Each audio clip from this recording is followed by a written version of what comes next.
சாட்சியை நாம் கேட்க போகிறோம்.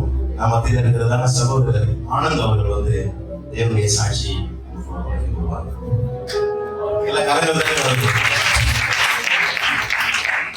நம்முடைய நாமத்துக்கு ஸ்தோத்திரம். உண்மையிலே இது ஒரு நான் இப்ப எங்க இருக்கிறோம் ஃபீல் பண்ற ஒரு கொடைக்கானல் மலையில இருக்கிற இருக்கும். அந்த பக்கம் வந்து ஃபுல்லா மரங்கள் செடிகள், ஒரு அற்புதமான இடம். செலக்ட் பண்ண இடமே ஃபர்ஸ்ட். ரெண்டாவது இந்த ஆலயம் ஒரு அற்புதமான ஆலயம். உண்மையிலே நான் வந்து அதை பார்த்துட்டு தான் இருக்கிறேன். மேல பாக்குறேன், கீழே பாக்குறேன், சைட்ல பாக்குறேன், எல்லா இடத்துலயும் ரொம்ப நேர்த்தியா பியூட்டிஃபுல்லா கட்ட ஆலயத்தை கொடுத்திருக்கிறார்.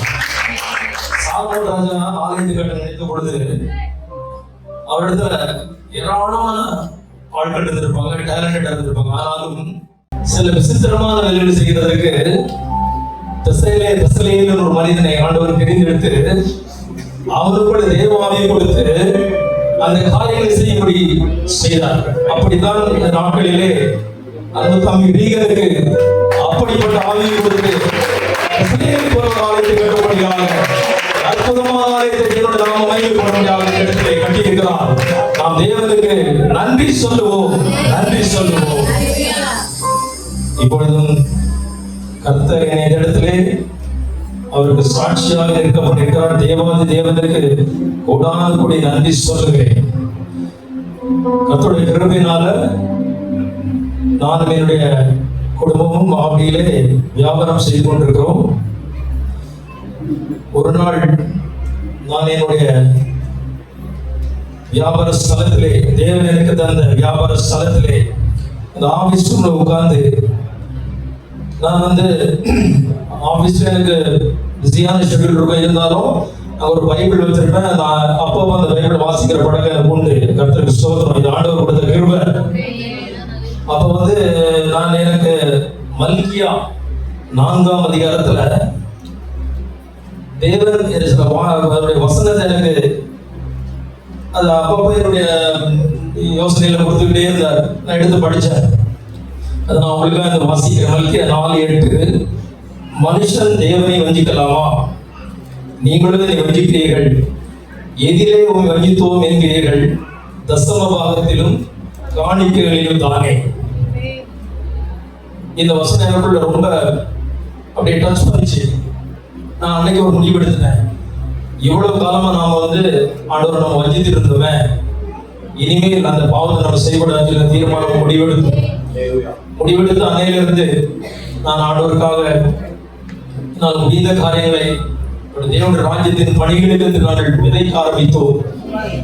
அப்படி விதைக்கும் பொழுதுதான் எங்களுக்கு மிகவும் அருமையான ஒரு தகப்பனார், அவர் ஆவிக்குரிய தகப்பனார் ஜெயக்குமார் எங்களுக்கு மிகவும் ஒரு பழக்கமான ஒரு தெய்வ மனிதன்.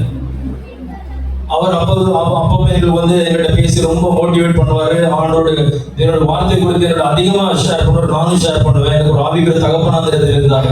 இப்போ அன்னையில நான் என்ன பண்ணேன், அதுக்கு முன்னாடி என் பிசினஸ்ல ஏகப்பட்ட பிரச்சனை, பெரிய பிசினஸ் தான், நிறைய வியாபாரம் நடக்கும் பயங்கரமா. அது கடமை சொன்னா அவங்க எல்லாருக்கும் தெரிஞ்சிருக்கும். ஆனாலும் நாம மகிமைப்படுவதாக அப்போ வந்து பயங்கர டைட் இருக்கும் ஷெட்யூல். டெய்லி பணத்துக்கு பிரச்சனை, போராட்டம், அதுக்கு பேங்க்ல பேமெண்ட் அப்படி இருந்துகிட்டே இருந்தது. ஆனா இந்த வார்த்தை நம்ம என்னைக்கு ஆண்டவரை காமிச்சிடும், நான் என்னைக்கு ஸ்டார்ட் பண்ணணும், அன்னையிலிருந்து கர்த்தர் எங்களுக்கு குறையில்லாமல் நடத்திட்டு வராரு. இன்னொரு ஒரு வசனத்தை நான் உங்களுக்கு நினைப்பட்டு விரும்புகிறேன். 2 நாளாகவும் 31ஆம் அதிகாரம் 10ஆம் வசனம் நான் உங்களுக்கு அதை வாசிக்க விரும்புகிறேன். சாதோக்கின் சந்ததியான அசிரியாயின் பிரதான ஆசிரியர் அவனை நோக்கி, இந்த காணிக்கையை கர்த்தருடைய ஆலயத்துக்கு கொண்டு வர தொடங்கினது முதல், நல்லா வாசிக்கணும். இந்த காணிக்கையை கர்த்தருடைய ஆலயத்திற்கு கொண்டு வர தொடங்கின முதல் நாங்கள் சாப்பிட்டு திருப்தி அடைந்தோம். இன்னமும் மிச்சம் இருக்கிறது. கர்த்தர் தம்முடைய ஜனத்தை ஆசீர்வதித்ததனால் இந்த திரட்சியான அம்பாரம் மீந்திருக்கிறது என்று சொன்ன அற்புதமான வார்த்தை பாருங்க. அருமையான பிரதர்ஸ் சிஸ்டர்ஸ், நான் உங்களுக்கு சொல்றேன். நம்ம வந்து ஆண்டவருக்கு காணிக்கின்றது நம்மளால என்ன முடியுமோ, நம்ம கையில என்ன இருக்கிறது. அவர் சொன்னது போல் அவர் விசனமாயும் அல்ல, கட்டாயமாயும் அல்ல, உற்சாகமாய் கொடுக்கிறது தேவன் பிரியமாய் இருக்கிறார். ஒரு நாள் ஜீசஸ் வந்து சர்ச்சில் உட்கார்ந்துட்டு இருக்காரு.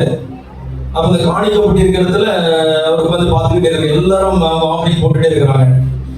வரவங்கலாம் பெரிய பணக்காரங்க, பரிசீலனை பெரிய பெரிய பணக்காரங்க அந்த ஆலயத்தில் வந்து காசு அடி போட்டு போறாங்க. ஆனா அவர் பார்த்துட்டு கடைசியில் ஒரு ஏழை ஒரு விதவைன்னு போட்டிருக்காரு. வந்து அந்த அம்மா காணிக்க போடுது. எல்லாரும் போட்டாங்க, அந்த அம்மா தான் போட்டுச்சு காணிக்க, எல்லாரும் காணிக்க போட்டாங்க. ஆனா ஜீசஸ் சொல்றாரு, அவர்கள் இல்ல, இந்த 7 பேருக்கு தான் அதிகமான காணிக்க போட்டாருன்னு சொல்றாரு. ஏன்னா அவங்க எல்லாரும் வரி போடுறதுல இருந்து எடுத்து போட்டாங்க. இப்போ அவங்களுக்கு பல லட்சங்கள் வந்திருக்கும், அதுல இருந்து கொஞ்சம் எடுத்து ஆண்டு கொடுத்தாங்க. ஆனா அந்த 7 வந்து என்ன பண்ணா, நாளைக்கு சாப்பாட்டுக்கு தன்னுடைய காசு இல்ல, அடுத்த நாள் நிலைமை குறித்து யோசிக்காம இருந்தது மொத்தத்தை போட்டாங்க. அப்ப ஜீசஸ் என்ன விரும்புறாரு, நாம தசமமாகன்ற பிரமாணத்தை அந்த இடத்துல அவரு முடிவு கொண்டு வராரு. பழைய ஏற்பாட்டுல 10% தசமமாகும், ஆனா புதிய ஏற்பாட்டுல அப்படி கிடையாது. எவ்வளவு வேணாலும் கொடுக்கலாம், அன்லிமிட்டட். அதுக்கு சாட்சி அந்த ஏழை விதவை மொத்த காசையும் போட்டா. அப்ப நம்ம போட்டதுல ஆண்டவருக்கு ரொம்ப ஒரு சந்தோஷமா இருக்கும், நம்ம மேல பிரியமா இருப்பாரு. தயவு செய்து நம்ம எல்லோரும் நம்மளால, நீங்க ஆரம்பிச்சு பாருங்களேன். நான் ஒரு டெஸ்ட் பண்ணியா நான் சொல்றேன், ஸ்டார்ட் பண்ணி பாருங்க, நீங்க டெஸ்ட் பண்ணி பாருங்க.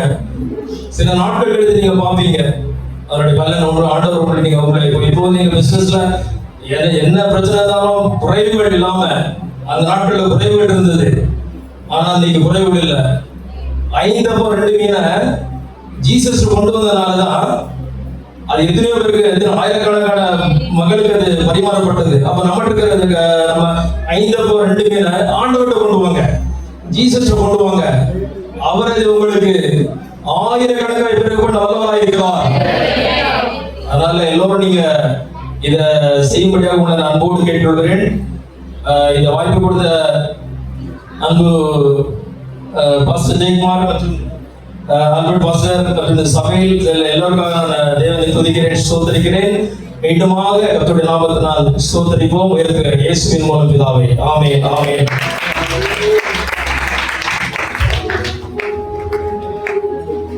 Thank you brother. உங்களுடைய எல்லா காரியங்களையும் கர்த்தர் ஆசீர்வதிப்பாராக.